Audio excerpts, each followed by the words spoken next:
നമസ്കാരം. Raf talk ഫുട്ബോളിലേക്ക് അവർക്കും സ്വാഗതം. ചെൽസി യൂറോപ്യൻ ഫുട്ബോളിൽ ചരിത്രം കുറിച്ചിരിക്കുകയാണ്.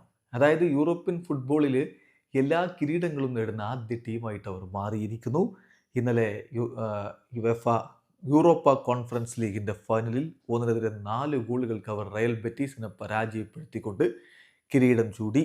റയൽ ബെറ്റീസ് ആണ് ഗോളടി തുടങ്ങി വെച്ചത്. എസബ്ദയിലൂടെ അവർ മുന്നിലെത്തിയെങ്കിലും പിന്നീട് അങ്ങോട്ട് ചെൽസി കാര്യങ്ങൾ ഏറ്റെടുക്കുകയായിരുന്നു. എൻസോ ഫെർണാണ്ടസ് 65-ാമത്തെ മിനിറ്റിൽ ചെൽസിയെ ഒപ്പമെത്തിച്ചു. പിന്നീട് ജാക്സന്റെ ഗോൾ 70-ാമത്തെ മിനിറ്റിൽ അവർക്ക് ലീഡ് നേടിക്കൊടുത്തു. ജേഡൻ സാൻജോ 83-ാമത്തെ മിനിറ്റിൽ ഗോളടിച്ചു. ഒടുവിൽ കൈസേഡയുടെ ഗോൾ ഇഞ്ചുറി ടൈമിൽ വന്നതോടെ 1-4 ഗോളുകളുടെ തകർപ്പൻ വിജയത്തോടെ അവർ കിരീടത്തിൽ മുത്തമിട്ടു. ഇതോടുകൂടി ചെൽസി ചരിത്രത്തിലേക്ക് ഇടം പിടിക്കുകയും ചെയ്തു. നോക്കുക, ചെൽസിയുടെ മിഡ്ഫീൽഡ് എന്തൊരു പെർഫോമൻസ് ആണ് ഈ കളിയിൽ കാഴ്ചവെച്ചത്. ഗോളും അസിസ്റ്റുമായിട്ട് എൻസോ ഫെർണാണ്ടസ്, ഗോൾ അടിച്ചുകൊണ്ട് മോയിസ് കൈസേഡോ, കോൾ പാൽമർ ആവട്ടെ ഇരട്ട അസിസ്റ്റ്. എന്തൊരു പെർഫോമൻസ് ആണ്. What a performance from Chelsea's midfield എന്ന് തന്നെ പറയണം. പിന്നെ ചരിത്രത്തിൻ്റെ കാര്യം, the first club in history to win all 3 European trophies.